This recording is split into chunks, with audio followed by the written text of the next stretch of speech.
마태복음 5장 7절 우리 한 목소리로 함께 합독하겠습니다. 긍휼히 여기는 자는 복이 있나니 그들이 긍휼히 여김을 받을 것임이요. 아멘. 하나님 나라 백성의 특징, 복 있는 사람, 하나님 나라의 백성의 특징을 살펴보고 있는데요, 5번째 특징입니다. 긍휼히 여김이라는 거죠. 하나님 나라 백성들이 복된 이유, 그 마음에 긍휼을 품고 실천하는 자이기 때문이라고 해요. 산상수훈이 다 그렇지만 특별히 이 긍휼히 여기는 자가 복이 있다, 이 말씀 역시 당시의 지배적인 시대 정신과는 역행하는 그런 말씀이죠. 아시듯이 유대에도 로마가 지배하고 있었습니다. 로마가 힘으로 통치하고 있었죠. 정의와 용기와 힘이 숭상되던 그런 시대고요. 복수, 이게 미덕으로 여겨지던 그런 시대입니다. 로마의 한 철학가는요, 이 긍휼을 일컬어 영혼의 병이라고 해요. 연약함의 표징이라고 합니다. 당시 로마 사회에 통용되던 법이 하나 있는데요, 파트리아 포테스타스, 이런 이름의 법이 있어요. 문자적인 의미는 아버지의 권세, 아버지의 고난, 이건데요, 그 가정의 그 절대적인 고난이 아버지에게 있다라는 의미인데요, 그 중에는 자녀 생사 여탈권도 포함이 되어 있습니다. 아이가 태어나잖아요. 그러면 아버지의 양발 아래 딱 눕혀요. 아버지가 허리를 숙여서 보고요, 그 아이를 들어올려 가슴에 안으면은 이제 그 아이는 그 집에서 아들로 키워지는 겁니다. 그런데 그냥 아버지가 보고 그대로 돌아서서 가버려요. 그러면 그 아이는 버려져요. 이런 법이 있었어요. 기형이 있거나 여자일 경우 주로 그럴 가능성이 높았다고 합니다. 유대 사회의 시대 정신도 긍휼과는 다소 거리가 있어 보여요. 유대 사회의 시대 정신 뭘까요? 율법주의죠. 율법주의가 팽배하는 곳에서는요, 긍휼보다는 정죄와 비난이 우세할 수밖에 없어요. 사람들이 겪는 불행, 그것을 바라보는 시선이 긍휼보다는 정죄가 우선인 것이죠. 일례로요, 그 나면서부터 소경되었던 자, 예수님과 제자들이 마주하는 때가 있죠. 그 사람을 놓고 제자들이 예수님께 던지는 질문이 이것이에요. 선생님, 이 사람이 소경으로 난 것이 이 사람이 지은 죄 때문입니까? 아니면 그 부모가 지은 죄 때문입니까? 이렇게 물어요. 뭡니까? 사람의 불행은 죄의 결과라는 것이고요, 그 사람이든 그 사람과 관계된 그 누구든 간에 바로 죄에 대한 저주이다, 이런 세계관이 팽배해 있었던 것이죠. 그러니 긍휼과는 거리가 있을 수밖에 없는 거죠. 이런 시대 정신이 지배하는 사회적인 배경에서 예수님께서 긍휼히 여기는 자가 복이 있다라고 말씀을 하셔요. 그러니 이 말씀은 당시 사람들에게 적잖이 파격으로 다가왔을 것입니다. 과연 긍휼히 여김의 구체적인 실상이 무엇인지, 왜 이를 실천하는 자가 복되다고 하시는지, 우리 주님의 말씀을 다시금 깊이 새겨듣는 시간을 갖겠습니다. 이 설교 준비하기 위해서요, 다시 긍휼에 관한 글들을 많이 읽었습니다. 또 이 주제와 관련된 설교도 또 여러 편 들었고요. 이따가 긍휼에 해당하는 성경의 단어들 몇 가지를 살펴보겠지만, 한마디로 좀 정리해 보면 긍휼이 뭘까? 자기 동일시라는 생각이 들어요. 긍휼이 뭐냐? 자기와 상대방을 동일시하는 것이에요. 내가 그 사람의 입장에 서보는 것입니다. 그 영어 표현에 다른 사람의 신발을 신어보기, 이런 표현이 있죠. 신발은 그 신발 주인의 삶을 고스란히 담고 있는 상징적인 물건이잖아요. 그런 의미에서 다른 사람의 신발을 신어본다, 그건요, 그 사람의 입장에 서본다라는 거죠. 그 사람의 시선으로 상황을 바라보고요, 그 사람의 입장이 되어 생각하고 느껴보는 것, 이게 자기 동일시라고 할 수 있는데, 긍휼은 바로 이것으로부터 시작된다라는 것입니다. 상대방의 입장에 서보는 자기 동일시를 통해서 우리가 얻을 수 있는 열매가 뭐냐? 일단은 이해예요. 그 상대방에 대한 이해의 지평이 열리는 것이죠. 그 사람이 왜 그렇게 행동하게 되었는지 이해할 수 있게 된다는 것입니다. 그리고 그렇듯 그 사람을 이해할 때 우리는 그 사람을 용납하는 마음의 여유를 갖게 되는 거죠. 남의 신발을 신어본다, 이와 관련된 그 아메리카 인디안 속담이 있더라고요. 그 사람의 신발을 신고 얼마간 걸어보기 전에는 그 사람을 판단하지 말라. 우리는 너무 쉽게 내 경험과 기준에 의해 다른 사람을 판단하고 비판하는 경향이 있어요. 내가 정한 기준을 넘어선다거나 모자랄 때 우리는 그 사람에 대해 문제 있음이라는 판단을 내리는 거죠. 지금 이 속담은요, 섣불리 판단하지 말라는 거죠. 한번 그 사람의 입장이 되어보라는 것입니다. 그 사람의 신발을 신는 정도가 아니라 그 신발을 신고 얼마간 걸어보라는 거죠. 그럴 때 똑같은 행동이라도 달리 보일 수 있다는 것이죠. 이 이야기 들어보셨을 것 같은데요, 그 기차 여행을 하고 있는데 한 정거장에서 한 젊은 남자가 두 아이를 데리고 탔어요. 얼마 지나지 않아서 이 아이들이 막 떠들어대죠. 객차 안으로 오고 가며요 소란을 피워요. 사람들이 지금까지는 조용한 분위기에서 그 창밖에 펼쳐지는 아름다운 전원 풍경을 감상하며 쭉 왔거든요. 근데 이 아이들 때문에 그 분위기가 흐트러졌어요. 다들 불쾌한 표정을 지어요. 그 아버지에게 눈총을 주지만 아버지는 아랑곳 않고 그저 멍하니 창밖만 바라보고 있습니다. 한 사람이 용기를 내서 아버지에게 다가갔죠. 이보세요, 당신의 아이들이 지금 너무 소란을 피우고 있어요. 다들 불편을 느끼고 있어. 더 이상 소란을 피우지 못하도록 아이들을 관리하시오. 진중하게 충고를 했어요. 사람들은 고소하다는 듯이 이 장면을 지켜봤죠. 그제서야 아버지가 정신을 차린 듯 잠긴 목소리로 이렇게 답합니다. 미안합니다. 아이들이 지금 막 엄마의 장례식을 치르고 오는 길이라 마음이 가라앉지 않아서 그런 모양입니다. 정말 죄송합니다. 이런 사과의 답변이었습니다. 그 순간 객석은 숙연해졌죠. 아이들을 대하는 태도가 달라졌어요. 어떤 승객은요, 아이들을 불러서 자기 무릎에 앉히고 과자를 주면서 이런저런 이야기를 들려줍니다. 또 다른 승객은 그 아이들 아버지에게 음식을 건네기도 하고요. 바로 이거예요. 상대를 진심으로 이해하게 되면은 그 사람의 행동을 보는 눈이 달라지는 것이죠. 그 사람을 용납하고 용서할 수 있는 마음의 여유를 얻게 되는 것입니다. 그 프랑스의 오래된 격언 중에 모든 것을 아는 것이 모든 것을 용서하는 것이다, 이런 격언이 있다고 해요. 참 그럴듯한 말입니다. 그랬으면 좋겠는데요. 근데 상대방의 입장에 선다는 것이 사실 쉽지는 않은 일이에요. 여러분, 냄새나고 축축한 다른 사람의 신발을 신는 일, 결코 유쾌한 일이 아니잖아요. 자기 신발도 그래요. 저도 늘 이제 오늘 아침에도 똑같았는데 이 예배당을 오면서 늘 똑같은 신발을 신어요. 새 신발도 있거든요. 좋은 신발이 있어요. 누가 선물해 주셨어요. 근데 참 그 신발이 선뜻 이렇게 신겨지지가 않아요. 발이 아프잖아요. 이제 특히 구두는요. 그래서 늘 신던 신발을 신고 나오게 돼요. 그런데 남의 신발, 그 냄새나고 축축하고 그것도 내게 맞지 않은 남의 신발을 신는 것, 이거 결코 쉬운 일이 아니에요. 그것도 그 신발을 신고 얼마간 걷는다, 이거 상당히 불편하고요, 불쾌함을 감수해야만 하는 일인 것이죠. 상대방의 입장에 서서 그 사람을 이해하는 것, 이런 수고가 동반되는 일입니다. 그래서 영어로 이해한다를 understand라고 하잖아요. 말 그대로 아래에 선다라는 의미죠. 누군가를 이해하려면요, 그 사람 아래에 서야 하는 것이에요. 자기를 낮추는 수고가 동반되는 것입니다. 우리 주님께서 우리를 위해 하신 일이 바로 이거예요. 주님께서 하나님의 아들이시잖아요. 저 높이 하늘 보좌에 좌정에 계시죠. 우리와 하나님의 아들 사이에는요, 감히 메울 수 없는 간격이 존재해요. 말 그대로 차원이 달라요. 우리는 3차원이라는 시공간의 세계에 묶여 있죠. 하나님의 아들은요, 그 차원을 넘어서요, 아예 시공을 초월해 계십니다. 그런데 그 하나님의 아들께서요, 우리와 동일시를 하신 것이죠. 시간을 뚫고 이 땅에 오셨어요. 우리와 똑같은 사람이 되셨고요, 그렇게 우리와 똑같은 사람으로서 우리 곁에 서셨습니다. 말 그대로 언더스탠드 하신 것이에요. 그리고는 우리와 똑같이 시험을 받으셔요.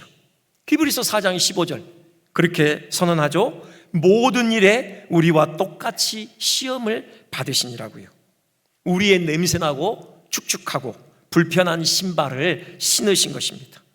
그럼으로써 우리를 이해하셔요. 그게 4장 15절 전반부의 선언이죠. 우리에게 있는 대제사장은 우리의 연약함을 동정하지 못하실 리가 아니요 라고 해요. 우리의 연약함을 동정하신다는 것입니다. 몸소 체험으로 아신다는 것이죠. 그래서 일어난 사건이 바로 십자가 사건입니다. 우리 대신 십자가를 지신 것이에요. 우리를 용납하시고 우리의 허물을 용서하시기 위해 주님께서 친히 우리 대신 십자가에 달려 죽으신 것이죠. 예수님께서 십자가에 달려 죽어가시면서 하신 기도가 있어요. 누가복음 23장 34절이죠. 아버지, 저들을 사하여 주옵소서. 사제를 위해 기도하셔요. 예수님을 잔인하게 십자가에 못 박은 로마 군병들, 예수님을 십자가에 못 박으라고 소리쳤던 군중들, 지금도 고통스럽게 죽어가고 계시는 예수님을 향해서 고개를 흔들며 어디 한번 네가 하나님의 아들이면 십자가에서 내려와 증명해 봐라고 그렇게 조롱하는 그 무리들을 위해 기도하시는 거죠. 그렇게 하실 수 있으셨던 이유가 뭘까? 그들을 이해하셨기 때문이에요. 그렇게 기도하시잖아요. 자기들이 하는 것을 알지 못함이니이다. 자기들이 지금 하고 있는 일이 얼마나 무시무시한 죄악된 일인지를 모르는 철부지들이라는 것이죠. 그들의 그 지독한 무지를 이해하신 것입니다. 여러분, 바로 이게 긍휼이에요. 그 사람의 입장이 되어 생각하고 그 사람의 입장이 되어 상황을 바라볼 때 이해가 되는 거죠. 그 이해의 지평이 열릴 때 그 사람을 용납하는 마음의 여유를 갖게 되는 것입니다. 우리가요, 우리 이웃에게 참 당신은 이해해 보려고 해도 도무지 이해가 안 되는 사람입니다, 이런 말을 내뱉을 때가 혹시 있지 않습니까? 이는 정죄에 가까운 말이죠. 당신의 행동 방식이 도무지 내 마음에 들지 않는다라는 말이 밑바탕에 깔려 있어요. 나는 옳고 당신은 틀렸어 라는 비판을 에둘러서 한 말이죠. 이게 참 얼마나 교만한 마음에서 비롯된 것인지 인식해야 해요. 우리가 누군가에게 이 말을 할 때요, 이 말을 들으시는 하나님의 심정은 어떠할까? 우리 한번 생각을 해보아야 합니다. 하나님의 시선에서 우리는 그야말로 형편없는 사람들이었어요. 지금도 형편없어요. 우리야말로 하나님께서 도무지 이해할 수 없는 존재들이죠. 하나님께 이해받을 수 없는 존재들이에요. 그런데 그런 형편없는 우리를 하나님께서 이해해 주시는 것입니다. 기꺼이 하나님 자신을 낮추셔서 우리의 신발을 신고 걸으시는 그 수고를 아끼지 않으시는 것이죠. 그리고는 우리를 용납해 주셔요. 우리의 허물을 용서하시기 위해 십자가를 지시는 것이죠. 그러니 우리도 당연히 그렇게 해야 하겠죠. 여러분, 도무지 넌 이해가 안 돼. 우리 그거보다도 이해하려고 예를 썼으면 좋겠어요. 그럴 때 그의 모습 그대로 용납되어지는 그런 마음의 여유를 갖게 될 것입니다. 이게 바로 주님께서 우리에게 요구하시는 바로 긍휼히 여김의 실체인 것이죠. 그런 은혜가 있으시기를 주님의 이름으로 축원드립니다. 상대방의 입장에서 자기 동일시를 한다, 이것에 대한 또 하나의 열매가 있는데요, 그게 바로 공감입니다. 상대방의 아픔과 고통을 함께 느끼게 되는 것이죠. 그 성경에서 긍휼로 번역된 성경의 단어들을 몇 가지 살펴보면요, 이 긍휼이 공감을 의미한다는 것 우리 분명하게 확인할 수 있어요. 먼저 히브리어로 라함이라는 단어가 있어요. 그 시편 145편 8절에 보면요, 여호와는 은혜로우시며 긍휼이 많으시며 할 때 그 긍휼이 라함이라는 단어인데요, 이제 이 단어가 성경에서 긍휼, 자비 이렇게도 번역되는데 또 하나 쓰이는 용례가 있습니다. 자궁, 태. 실제로 이 의미가 원래의 뜻이 어머니의 자궁, 어머니의 태를 의미하는 단어예요. 그러니 라함, 이 긍휼이라는 게 뭡니까? 자기 속에 품고 있는 그 태아를 향한 어머니의 애틋한 마음을 일컫는 것이죠. 여러분, 이 마음, 이 긍휼의 실체를 우리에게 분명하게 보여주는 한 장면이 있어요. 솔로몬의 재판 장면입니다. 두 여인이 솔로몬을 찾아와요. 이제 태어난 지 얼마 안 된 아이를 데리고요. 그 아이가 서로 자기 아이라고 우기죠. 솔로몬이 명령합니다. 그 아이 둘로 나눠서 반반씩 여인들에게 줘라. 그때 그 아이의 진짜 어머니의 반응, 성경은 이렇게 기록하고 있습니다. 그 3아들의 어머니 되는 여자가 그 아들을 위하여 마음이 불붙는 것 같아서 라고 해요. 이게 바로 라함입니다. 그 아이를 향한 그 어머니의 마음이 불이 붙었다라는 거죠. 그래서 그렇게 간청을 하죠. 그냥 그 아이 저 여인에게 줘도 좋으니 제발 살려만 주십시오. 이게 바로 라함이에요. 이게 바로 긍휼이에요. 공감이죠. 또요, 그 헬라어 단어로 긍휼에 해당되는 단어가 스플랑크논이라는 단어가 있어요. 주로 동사로 사용되는데 불쌍히 여기다 이렇게 번역이 돼요. 스플랑크니조마이라고요. 이게 이제 스플랑크논이라는 명사에서 왔는데 창자, 내장 그런 의미를 담고 있는 단어입니다. 그러니 많이 들어보셨겠지만 스플랑크니조마이, 긍휼히 여기다, 불쌍히 여기다 뭡니까? 창자가 뒤틀리는 아픔을 겪다라는 거예요. 애간장이 녹고 정말 애끓는 그런 마음을 표현한 것입니다. 폐부 깊은 곳에서부터 솟구쳐 오르는 연민의 감정을 느끼는 것이죠. 자, 이 또한 공감에서 나오는 것이죠. 자, 긍휼은 공감을 의미해요. 아주 격한 공감을 의미하는 것입니다. 이게 왜 중요한가? 진정 어린 공감은요, 반드시 행동을 낳아요. 상대의 아픔과 고통에 진심으로 공감하게 되면 그 공감은 그 사람의 아픔과 고통을 덜어내기 위한 섬김의 수고로 이어지게 되어 있는 것입니다. 예수님의 비유에 등장하는 선한 사마리아인이 그랬잖아요. 그 강도 만나 피 철철 흘리며 쓰러져 있는 그 사람을 여행 중에 목격하죠. 처음 드는 반응이 그 마음의 불쌍히 여김이었습니다. 긍휼이 일어나요. 그때 그 장면을 스플랑크니조마이라는 단어를 써서 묘사하고 있습니다. 누가복음 11장 33절에 보면요, 그를 보고 불쌍히 여겼다고 해요. 창자가 뒤틀리는 듯한 아픔을 느낀 것이죠. 격한 공감이 일어난 것입니다. 그러자 사마리아 사람이 행동하기 시작해요. 가까이 다가갑니다. 그리고는 응급처치를 해요. 기름과 포도주를 그 상처에 붓고 싸매죠. 그리고는 자기 중심에 태워요, 주막으로 데리고 가요. 그날 밤 그 사람 곁에서 정성껏 돌봐줍니다. 다음 날 주막 주인에게 2데나리온의 돈을 건네죠. 내가 어디를 갔다 올 테니 그동안 이 사람을 돌보아주라. 말씀드렸듯이 2데나리온, 당시 요간 숙박비 24일치에 해당되는 돈입니다. 그리고는 끝이 아니에요. 내가 부족한 것이 있으면 돌아와서 갚겠다. 무슨 말입니까? 그 사람이 회복되어 일상으로 돌아가기까지 내가 책임지겠다. 그 결단이 서려 있는 말인 것이죠. 바로 이게 긍휼이라는 거예요. 이 깊은 공감과 함께 행동하는 것이에요.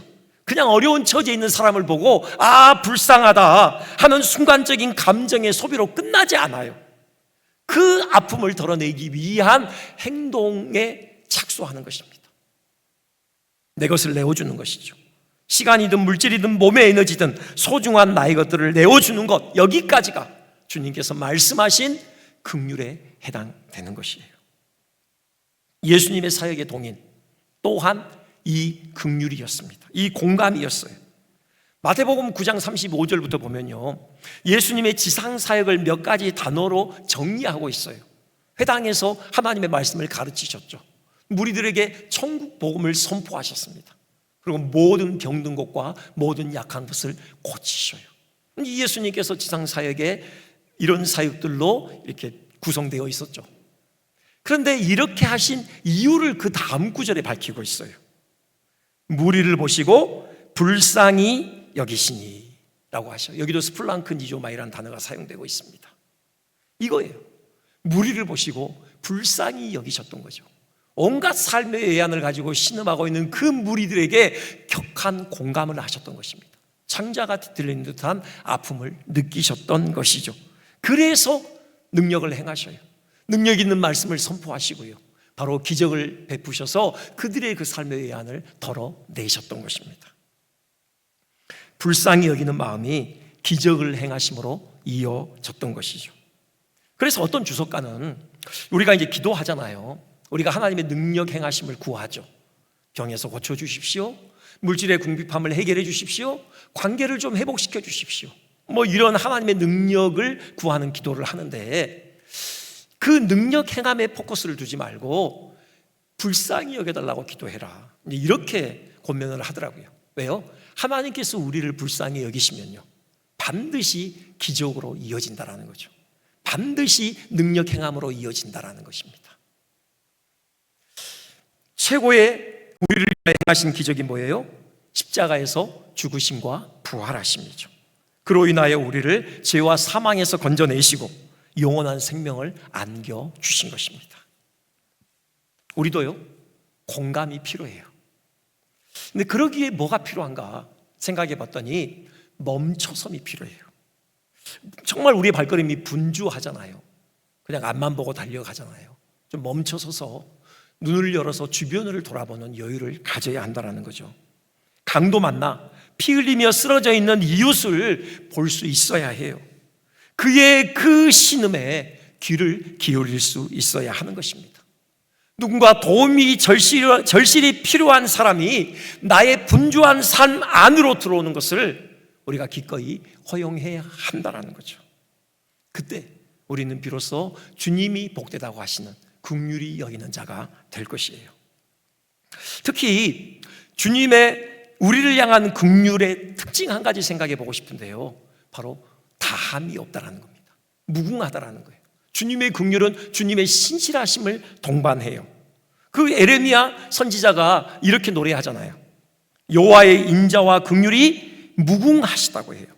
이것들이 아침마다 새로우니 주의 성실하심이 크다고 하죠. 우리를 향하신 하나님의 긍휼은 다함이 없습니다. 한순간도 끊어짐이 없어요. 아침마다 매번 새롭게 우리에게 하나님의 긍휼이 부어지는 것이죠. 이게 정말 중요해요. 왜요? 우리가 진멸되지 않기 위해서요. 하나님의 긍휼이 끊어진다, 그러면 우리는 진멸되고 말아요. 그렇잖아요. 그 우리의 죄에 대한 하나님의 진노로 말미암아 우리는 멸절되고 마는 것입니다. 근데 감사하게도 우리를 향한 하나님의 긍휼은 끊어지지 않아요. 단 한순간도, 우리가 이 땅을 지난 우리 생의 여정에 단 한 조각도 하나님의 긍휼이 없는 조각은 없는 것입니다. 아침마다 새롭게 그 무궁한 하나님의 긍휼이 우리를 향하여 흐르고 있는 것이죠. 그래서 우리가 매일매일 소망을 가지고 하루하루를 열어갈 수 있는 것입니다. 그렇기에 우리도 긍휼을 잃지 말아야 해요. 어떤 사람은요, 우리가 긍휼을 베풀 때, 우리가 도움의 손길을 내밀 때 금방 그 손 붙들고 일어나는 사람이 있어요. 그래서 스스로 걸어가는 사람이 있습니다. 참 보람이 있죠. 근데 어떤 사람은요, 그렇지 못한 사람이 있어요. 마치 그 밑빠진 독에 물 붓듯이 끊임없이 도와줘도 여전히 그 상태에 머물러 있는 사람들이 있어요. 여러분, 그 사람을 보고 우리 어떻게 해야 되죠? 이런 효용감이 없으니 그만 긍휼을 거두어야 하는 것입니까? 그렇지 않다는 거예요. 하나님께서 우리를 그렇게 대하신다는 겁니다. 여러분, 하나님께서 긍휼을 베푸시는 대로 우리가 즉각 그 손 붙들고 일어나서 막 힘차게 달려갑니까? 그러지 않을 때가 많잖아요. 밑빠진 독에 물 붓는 것과 같은 그런 상황이 펼쳐질 때가 많아요. 그럼에도 불구하고 우리를 향한 하나님의 긍휼은 결코 끊어지지 않는다고요. 그래서 우리가 지금 이 자리에 앉아 있는 것 아닙니까? 우리 포기하지 말고 계속해서 우리 긍휼을 흘려보내는 그런 통로가 되시기를 주님의 이름으로 축원드립니다. 한 가지 꼭 이 말씀을 드려야 되겠는데요. 자, 세 번째로 지금 긍휼히 여기는 자가 복된 이유에 대해서 말씀하시기를 그가 긍휼히 여김을 받기 때문이라고 하셔요. 자, 긍휼히 여기는 자는 복이 있나니 저희가 긍휼히 여김을 받을 것이다, 이렇게 말씀하셔요. 여러분 잘 생각해 보세요. 그러면 이 말씀이 함의하고 있는 것은 우리가 하나님께 긍휼을 받기 위해서는 우리가 누군가를 긍휼히 여겨야 한다, 지금 그 말씀처럼 들리잖아요. 곧 우리를 향한 하나님의 긍휼은 조건적인 것처럼 들려요. 근데 어느 정도 그런 면이 있어요. 야고보서요 2장 보면 이런 말씀이 있습니다. 긍휼을 행하지 아니하는 자에게는 긍휼 없는 심판이 있으리라고 해요. 여러분, 이 사실을 분명하게 보여주는 한 장면이 출애굽 전야의 애굽 땅이에요. 하나님께서 재앙을 막 쏟아 부으시는데 마지막 재앙이 장자들을 다 죽이시는 거잖아요. 하룻밤에 애굽 모든 집의 장자들이 다 죽어요. 어느 집도 죽음을 비켜가지 못합니다. 그럼 끔찍한 일이 벌어졌어요. 그 끔찍한 애굽의 정황을 성경은 이렇게 한 줄로 묘사하죠. 출애굽기 11장 6절이요. 애굽 온 땅에 전무후무한 큰 부르짖음이 있으니라 라고 해요. 통곡과 절규가 애굽 온 땅을 가득 메웠던 것이죠. 하나님께서 왜 이렇게 끔찍한 재앙을 애굽 땅에 내리셨는가? 긍휼 없는 심판을 행하심이에요. 애굽의 바로가 그랬어요. 이스라엘을 견제하기 위해서요. 이스라엘에서 태어나는 그 신생아들 중에 남자들은 다 죽였어요. 그냥 무참히 무자비하게 나일강에 던져버렸다고요. 그 긍휼을 행하지 않은 바로의 행위에 대한 하나님의 보응, 긍휼 없는 심판이었던 것이죠. 이걸 돌려보면요, 우리가 긍휼을 행할 때 하나님도 우리를 긍휼히 여기신다. 우리는 이 말씀이 사실이다 받아들일 수 있어요. 그런데 우리가 반드시 기억해야 될 한 가지 사실이 있습니다. 애초에 우리를 향한 하나님의 긍휼은 무조건적이었다는 거예요. 여러분, 우리 모두 다 하나님의 긍휼을 입은 자들이에요. 그래서 이미 복된 자들입니다. 그런데 우리를 향한 하나님의 이 긍휼은 무조건적이에요. 출애굽기 33장 19절에 이런 말씀을 하셔요. 나는 은혜 베풀 자에게 은혜를 베풀고 긍휼히 여길 자에게 긍휼을 베푼다고 하셔요. 잘 보세요. 긍휼히 여길 자라고 해요. 긍휼히 여길 만한 자가 아니에요. 큰 차이가 있죠. 긍휼히 여길 만한 자에게 긍휼을 베푼다. 그건요, 하나님은 우리를 향한 긍휼의 이유가 우리에게 있어요. 우리가 긍휼히 여길 만하기 때문에 우리를 긍휼히 여겨주신다는 말인데 그 말씀이 아니에요. 긍휼히 여길 자라고 하셔요. 무슨 말씀이냐?